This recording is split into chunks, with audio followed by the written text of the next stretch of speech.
advised, we understand some of the content of this presentation may be emotionally triggering in nature. Please listen as you feel comfortable.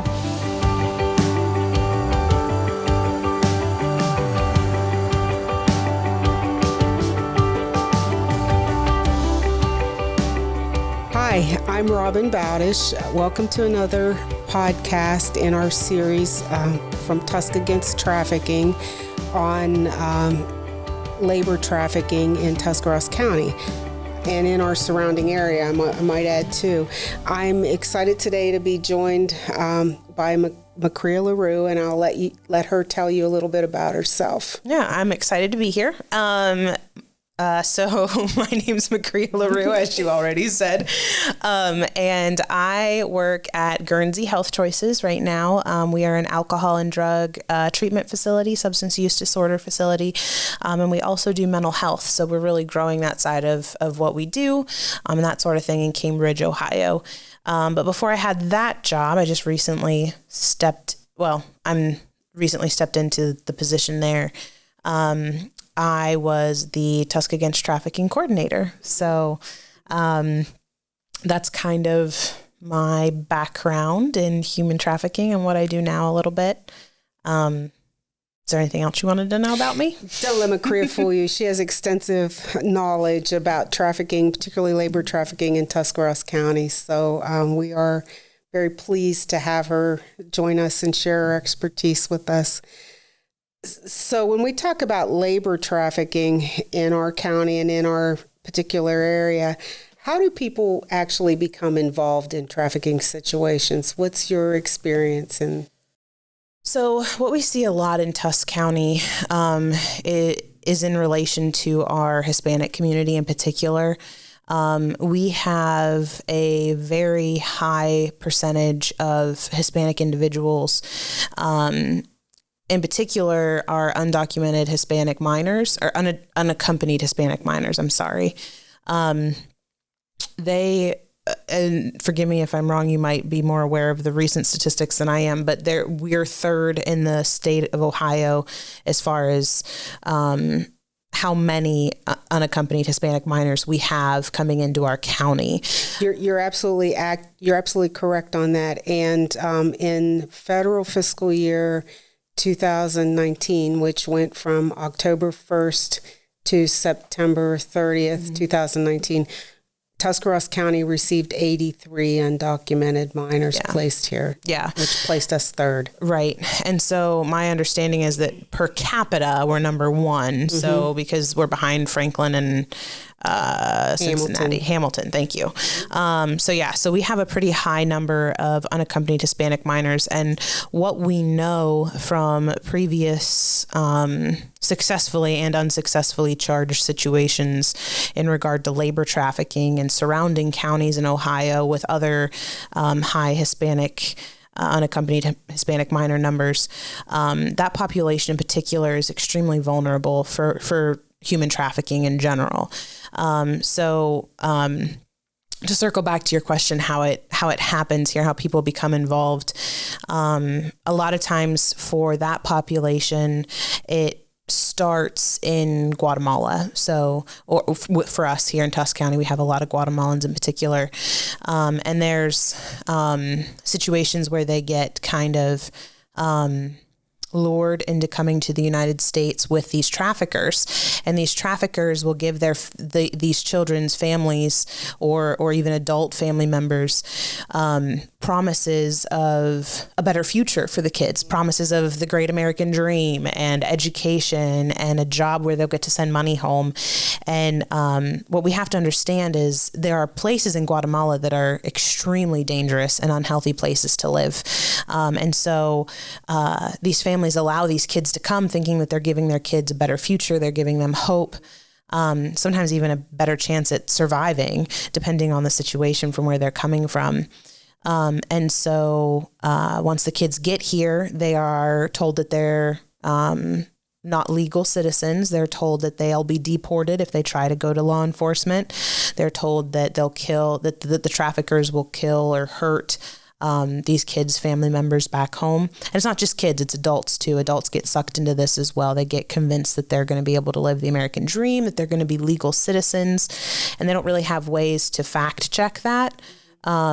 So they're not really coerced. They're convinced that, or manipulated into coming up here. And then they're under the power and control of their trafficker once they get here, because they have systems set in place so that these people feel like they don't have any other choice but to continue in that lifestyle. So that's one way that particular population and some other populations from around the world get involved. Then you also have your developmentally delayed population. And a lot of times those individuals are just more trusting in nature. And they might not have the same awareness of safety and danger. They will believe people and get manipulated and coerced into these situations. And again, it's that once they get manipulated into these situations with these people who are experts at what they do, which is trafficking and treating people like objects. Once they get into those situations, there are tactics that these people use to keep them there and to make them feel trapped. So there's a lot of different ways it can look. There's a lot of minorities, people at risk of other things. Those are the people that traffickers generally prey on. The traffickers really look for vulnerable populations, and you named some. Children that are aging out of the foster care system are also hugely vulnerable because they don't have those connections or those support systems to help them through that. So really, it's any kind of marginalized population where these traffickers will prey. These people who become involved with these traffickers are really looking for some way to meet their most basic needs of food, shelter, somebody to care for them, that emotional connection as well. So you covered that pretty well. So I guess really we kind of talked about this too, what populations are at risk for labor trafficking, as well as how people become involved with traffickers. But why do these people stay involved with traffickers? Once they get a job and they're earning a living, shouldn't they have some kind of sense that they can become independent? Yeah. So this can look different depending on the situation. Traffickers, something that's really important to understand is that traffickers literally make a living off of manipulating people. And so they will prey on whatever weaknesses the person in their control, under their control has. So, how someone would keep me involved in trafficking would probably be different than how someone would keep you involved in trafficking. So it looks different from person to person. So whatever their weaknesses are, sometimes people will get victims addicted to drugs. And that's a chemical tether, because sometimes, the relapse could kill them. The relapse could make them feel like they're dying, whatever the situation is where they get addicted. And then that is a tether in and of itself. Sometimes they'll threaten family members, like I mentioned before, that they're going to hurt family members, kill family members, pets, friends. They'll use those types of tactics. They will make the victims feel like they're crazy and like this is a great situation to be in. Like, you're here in America living the dream. In Guatemala, your life expectancy wasn't, past 30 years old. And here, even though you're being mistreated in these ways, it's so much better here, and in some ways, especially for the Guatemalan population, for some people, it is better here being trafficked than it is back in Guatemala. That can be tactics that they use. They can sometimes, many times, traffickers will keep the paychecks as a way to pay off a debt, or whether it's legitimate or illegitimate. They won't actually pay their individuals, or they'll force them to like they'll provide housing and be like, yeah, we'll give you a job, we'll give you housing, we'll give you all these things. And then their rent is so high that they're not getting hardly any of their paycheck or whatever it is, so that these people feel powerless. There was a story that I heard where a young woman with developmental disabilities was being trafficked, and the traffickers forced her to beat her daughter and told her if she didn't do it, they would beat her and it'd be 9 times worse type thing. And so the woman beat her daughter and they videoed it, and they told her that if she ever went to the authorities and told them that they were labor trafficking her, that they would show the authorities that video and her daughter would be taken away. So, it's just a matter of however they can manipulate or abuse or exercise that control over someone. They're really good at it. Sure. And they'll do whatever it takes to keep that control over their victim.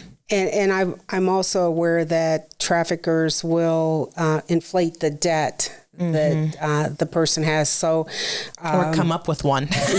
Yeah. So it may be that a trafficker says, okay, for $5,000, you can come to the U.S. And then the person's working. 5 years later, they believe they've paid off that $5,000. So they go to the trafficker, and the trafficker says, oh no, there was interest on that. So you now owe me $20,000. And again, going back to what you said earlier, well, if you go to authorities, you don't have any papers because I have your papers. Yeah, that's something else to do. They'll hold the papers. So you'll get deported, or you'll get sent back, or any number, or I'll go to your family and, you've shamed your family type thing. So, yeah. So in the short time that you were in Tusc County doing human trafficking awareness, human trafficking coalition building, things like that, you had some good information, or you were able to connect with some people who had some good information on labor trafficking and the history of that in our county. What does that look like? Can you give us a snapshot? The history of labor trafficking in Tuscarawas County, again, the labor trafficking that seems to be the, I don't want to say the worst situation, but the situation that's most prevalent in Tuscarawas County, we'll put it that way, is our situation with our Hispanic individuals. I had talked to a couple people, and, I haven't even been alive that long, let alone been in the field very long. But I've talked to some people who have said that, there have been red flags of human trafficking as in Tuscarawas County as early as the 70s, sometimes even the 60s. There are people who say that they used to be renters, and these farmers would come to them expecting to put, 20 some Hispanic individuals in one apartment, a 3-bedroom apartment, and because they had done it before, and these renters were like, that's not how I'm about to do, that might've been what your previous landlord did, but I'm not about that. And so, I'm sorry, the landlords, not renters. They were they were owners of renters. So these landlords didn't want to participate in that. And so, that's the type of situation where that's a red flag that these farmers had these Hispanic individuals that they were trying to find housing for, and they were trying to put so many into such a small facility. And it was always like over the harvest time, spring to fall there. And then they would just disappear. I've talked to school professionals who have said the same thing, where there's just like this migration type tendency of this population to come in and do summer work and then go to Florida or Georgia over the winter to do more work and then come back. And it really affects the children's schooling. But they, it was one of those things where I wasn't around, like I said, so I'm not going to assume that I know everything about that time period, but labor trafficking wasn't as well known that it was going on. And so the red flags weren't recognized that that's what was going on. They knew that something right might not have been happening, but they weren't sure what it was. And so it's just a really interesting, there's so many patterns that it is, there's a lot of question marks about, is it just individuals seeking work on their own, or is someone taking advantage and manipulating them from that time period? So yeah, there's been a lot of that going on throughout the years. As far as other labor trafficking, with developmentally delayed people or people who are like teenagers in foster care, that sort of thing, or even just people in general who just find themselves in need of a job and are easily taken advantage of for whatever reason. Those ones are harder to identify because there's not as easily distinguishable patterns. So those ones are just a little bit more difficult to know the history of our area and how that feeds into that. So you talk about the Guatemalan population, which I think is a main focus of our, what we think is our labor trafficking issue in Tuscarawas County. But there are also third world countries where family members will traffic their own family. For sure. And so that's a scary thought too. But I think even more concerning is the fact that we have these kids aging out of foster care with no support, who are extremely vulnerable. And granted, it's not the same number as we see with the unaccompanied minors that come into the area who have absolutely no support.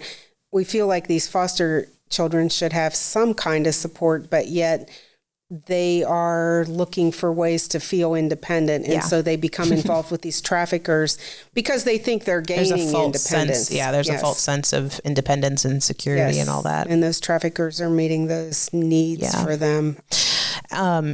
Yeah, I definitely agree with that. I mean, correct me if I'm wrong, but I've only been gone for 2 months. So unless something crazy has happened in 2 months and I haven't been made aware of it, we don't have any specific housing for 18 to 26-year-old homeless young adults. We have homeless housing, but we don't have anything specific for that age range. And that age range is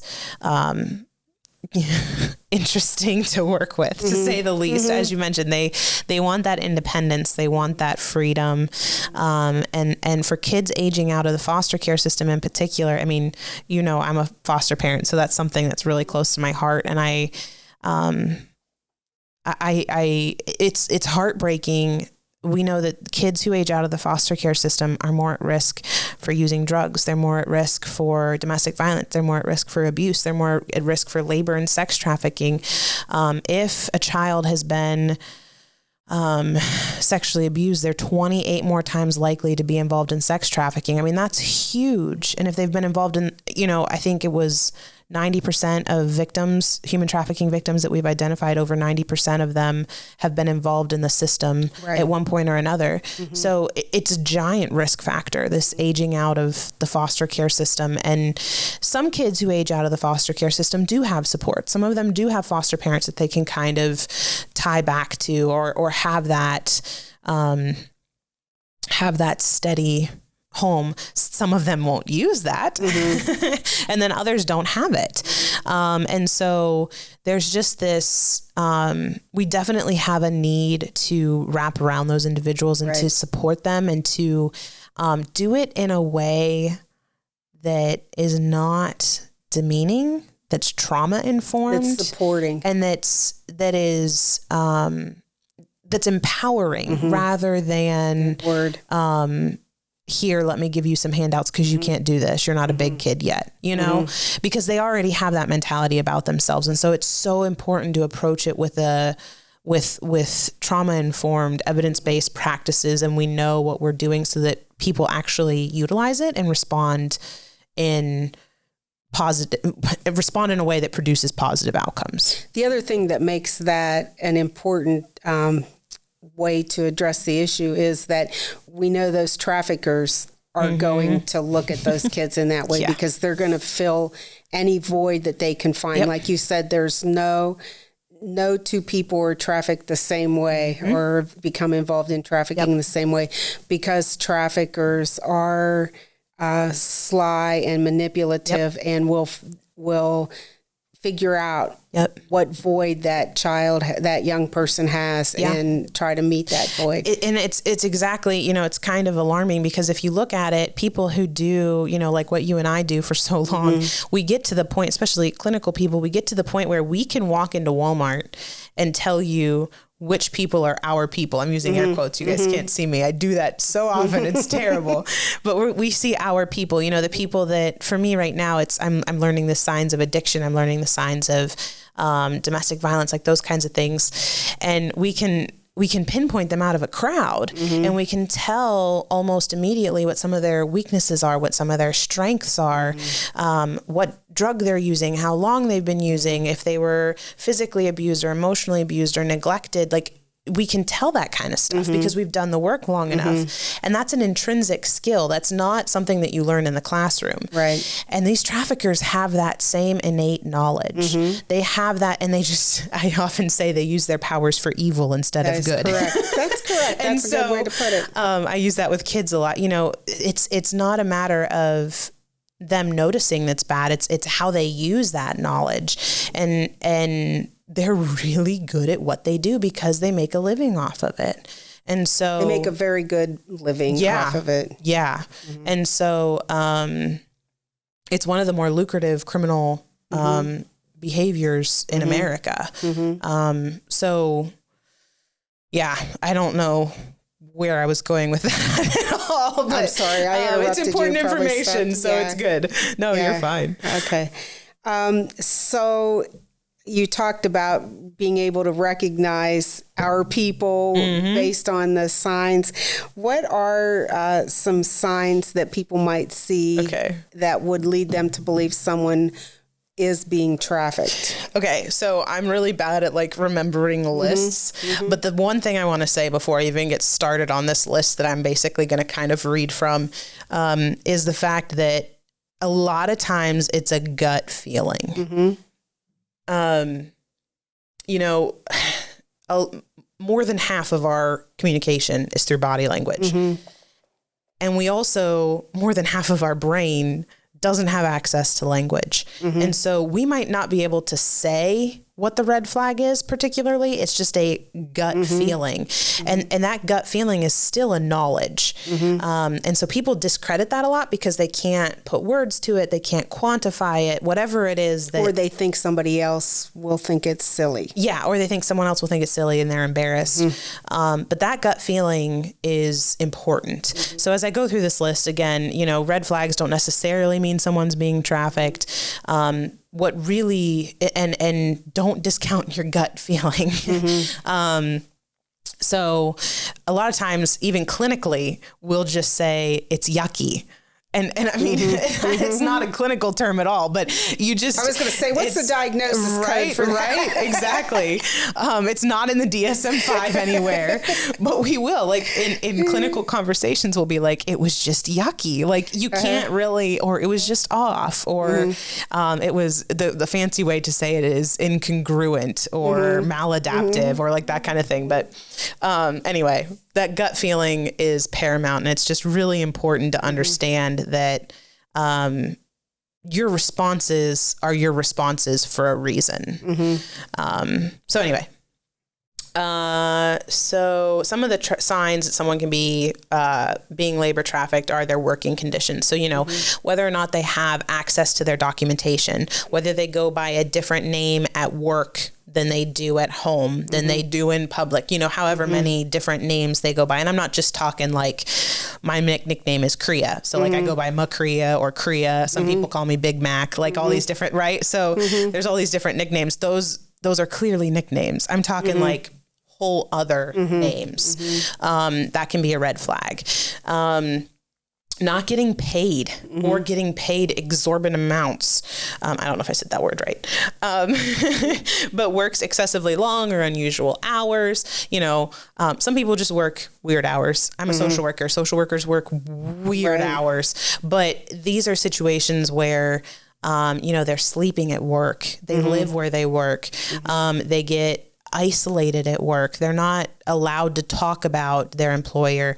You know, I had one girl come up to me after a training and she said, so whenever people call from these certain coworkers or my boss, I'm supposed to say that they're dead. Is that a red flag? And I was like, yeah. If you have to say someone's dead, that's definitely a red flag. It was a great question, you know, because, you know, sometimes I just really don't want to talk on the phone. I've never told anyone to say I'm dead, but I have came up with excuses before. So I you know, that young lady probably thought that it was just an excuse not to talk on the phone. But those types of things are red flags. That was a local situation. Having those large debts that we talked about, that you know, we've had kids drop out of school because they owe a significant debt to the person who brought them over from wherever they're coming from. And so they dropped out of school to work so that they could pay that debt off so that they could go back to school without that debt hanging over their head. So we also see at the hospitals locally, the employers come in with their employees for work-related injuries and don't allow the employees to speak. There's just a lot of those types of, again, these situations where things just seem off. Someone seems vulnerable or someone seems under the control or power of someone else. I was listening to a survivor talk this week, a survivor of labor trafficking who was actually trafficked by her aunt from Africa, from a small town in Africa to New Jersey, along with 22 other girls. And so what she was talking about was that she was basically groomed from before birth because her aunt took a huge interest in her as a, you know, when her mother was pregnant, and then could make her dreams come true. And this girl could come to America with the aunt and become an attorney because anything's possible in America. And then she ended up being trafficked, labor trafficked. But she said they would get up in the morning, and at 6 o'clock in the morning, they would spend the first from 6 to 7 as a group going over their names, because they had different names, going over their biographical information, you know, why they weren't in school, you know, how they got to America, where they lived, you know, like they were given this information and they all had to memorize it and repeat it. And so this from 6 to 7 was spent as their time reiterating all that so that they could remember that. And that was their stock response. So those canned responses that are so scripted and rehearsed that each time you ask the person, you know, what's your name? It's just kind of automatic that it comes out that way. Where are you from? It's just this canned response. Right. I recently heard a story about a child who was groomed for a while, and the traffickers had set up in this young boy's life that his babysitter, his mother, all the women in his life went by the same name.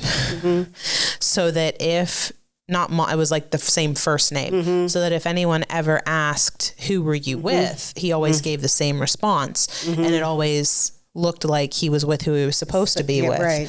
And so, you know, like I said, there is no limit to what these traffickers will do to get that money. I mean, that's what it boils down to. Another thing that we see a lot of, and this can be a red flag of any kind of abuse or violence or anything, is huge anxiety and avoidance of law enforcement. People who abuse other people, whether it's traffickers, whether it's abusive spouses, whether it's abusive parents, whatever the situation is, they're really, really good at making victims feel as though they've done something wrong. And sometimes the victim has done something wrong. They've become addicted to drugs as a way to cope.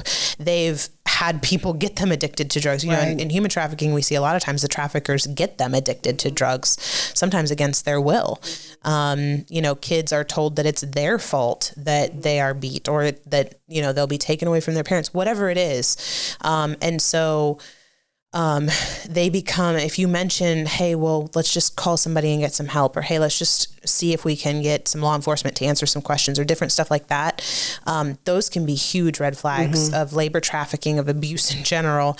But that's one that those mental health symptoms are kind of a bit more difficult to list, but things like, you know, depression, anxiety, just basic changes in baseline function. So if you've seen this kid, you know, come into your church for, you know, 2 years, and they've looked this way, they've interacted with these people, they've acted in a certain way, and suddenly one or more of those areas is drastically shifting, that can be a red flag. If you have neighbors who have always had, you know, 2 kids, and now they have 7 kids, and there's more kids in and out, and people, adults that you don't know with out-of-state license plates, you know, those can all be red flags.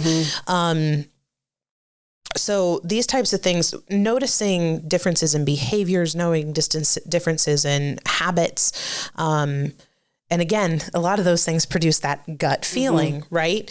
And those things can be huge red flags of any kind of abuse, but labor trafficking in particular. And one of the things too, with a young person who's being groomed, if they have, you know, they have the normal clothes, the regular clothes, and they're coming to school, particularly in the rural areas, and then all of a sudden they show up in very fancy clothes and leather shoes and, you know, designer purses, and you know, have cash to spend, that they, and you know, they come from the newest, nicest boots. Family. Yeah, you know, they come from a family that is budgeting. Yeah. That's a huge red flag, because where is that money coming from? Somebody is grooming them, could be grooming them to, so by buying their affection, by filling that void for them. So that's for sure. That's huge that they come up with all those possessions when they didn't have any. Because another indicator of human trafficking, or another red flag, is a lack of possession. Somebody who doesn't have anything, because once that person becomes ensnared, the trafficker then uses those possessions to control the person. And then they use those. They also take those possessions, and because they have that control and manipulation, and then they use them on the next victim. They just recycle them. So that can be another huge indicator for sure. And somebody who is not in control of their identification, if they don't, you know, if it's somebody who's involved from another country, they might not have any papers because their trafficker is holding them. If it's somebody from the United States, it could be they don't have their driver's license, or they're not in control of passports or things like that. Somebody else controls those documents, those important papers for them. Right. And something else to note, I know you guys have talked a lot about sex trafficking. Something else to note is that labor trafficking and sex trafficking often go hand in hand. So, you know, if there's other indicators of sex trafficking, and they're working another job or anything like that, then that can also be labor trafficking. And then also, we've kind of talked a little bit in the field about how gangs engage in labor trafficking. You know, if you don't go sell these drugs, you know, X, Y, and Z is going to happen to you and your family. That's making someone work under duress. And so there's a lot of studies and stuff about how gang involvement is even a form of, now whether you're going to get anywhere in the court of law with that is another question entirely, but it's definitely not a good situation. So is there anything else you would want our community to know about labor trafficking? Anything else that you've learned in your time in working in Tusc County with Tusc Against Trafficking, or working in Guernsey County, the short period of time you've been there? I would say just being aware, paying attention to people around you, what any abnormal situations might be going on. It can be in restaurants, it can be in factories, on farms, nail salons, it can massage parlors.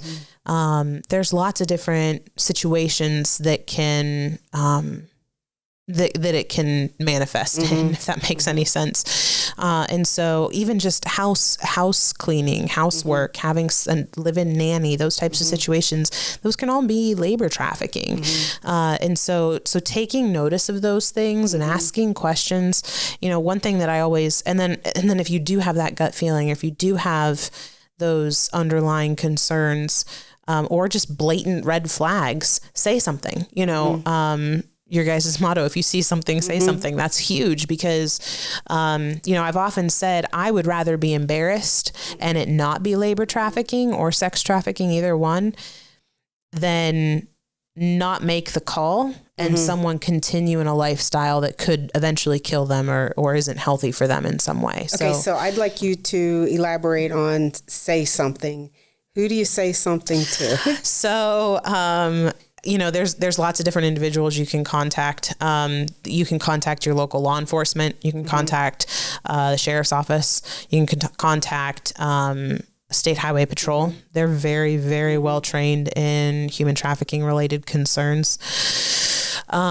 You can reach out to human trafficking hotline numbers. And I have been away long enough that memorized number has left my brain.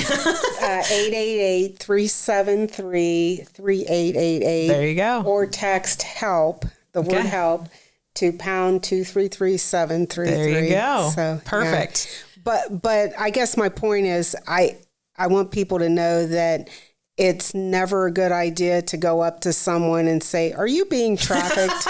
Yeah. I often joke and say that no one will ever just walk up to you and say, "Hey, I'm being trafficked." And if you ask them that question, they're never going to answer it with a yes. And I always said that in my trainings, right? And then I had somebody come up to me and say, "Hey, I was human trafficked." So I was like, well, that's hilarious because I've always said that this would never happen. And it just happened to me. But yeah, no, I do. I think, you don't want to walk up. You don't want to insert yourself in a situation where you're not safe, for sure. And then you also don't want to ask those kinds of questions because that person can be severely abused for having someone even ask that question. So if something doesn't seem right, if you feel like you're competent in asking questions like, "Hey, where do you live?" Or, "How do you like your job?" Or, "Do you get to leave your job when you want to?" Like those kinds of questions. If you feel like you can do it with that person, you have a strong enough relationship and they won't suspect anything.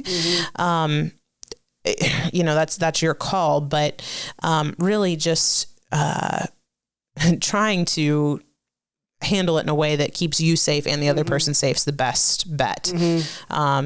Get as much information as you can safely about the situation.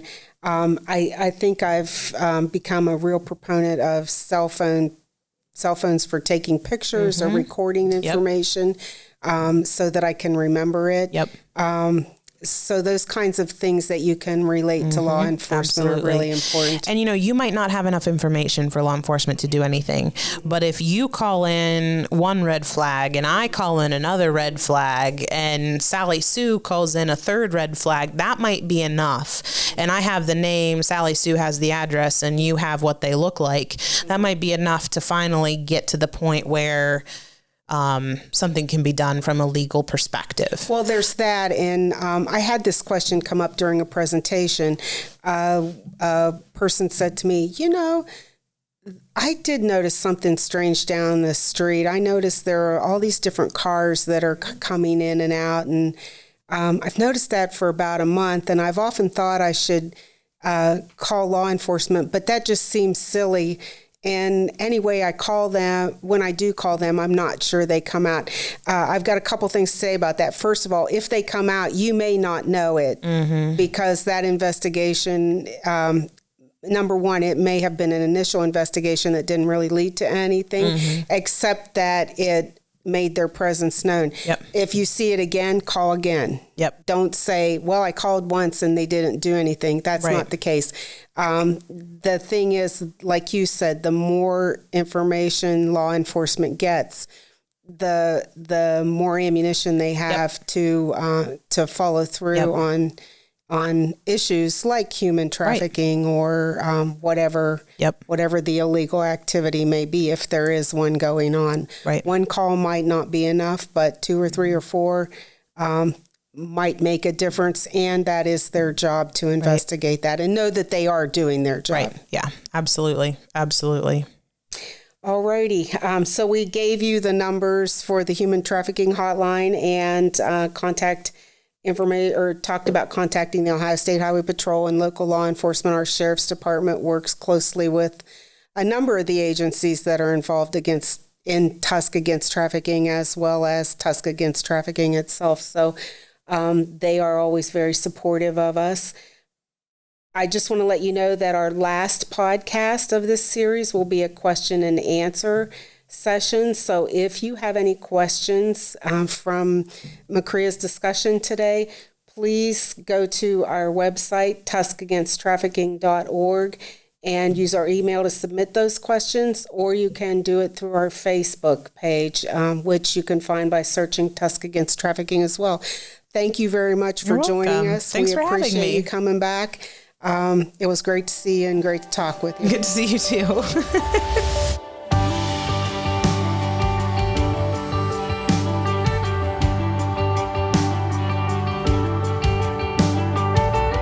If you would like to contribute to anti-trafficking efforts in Tuscarawas County, you can send your donations to Compass at P.O. Box 481, New Philadelphia, Ohio 44663. Please be sure to indicate human trafficking in the memo line. We appreciate your partnership in this work. Together, we can make a difference.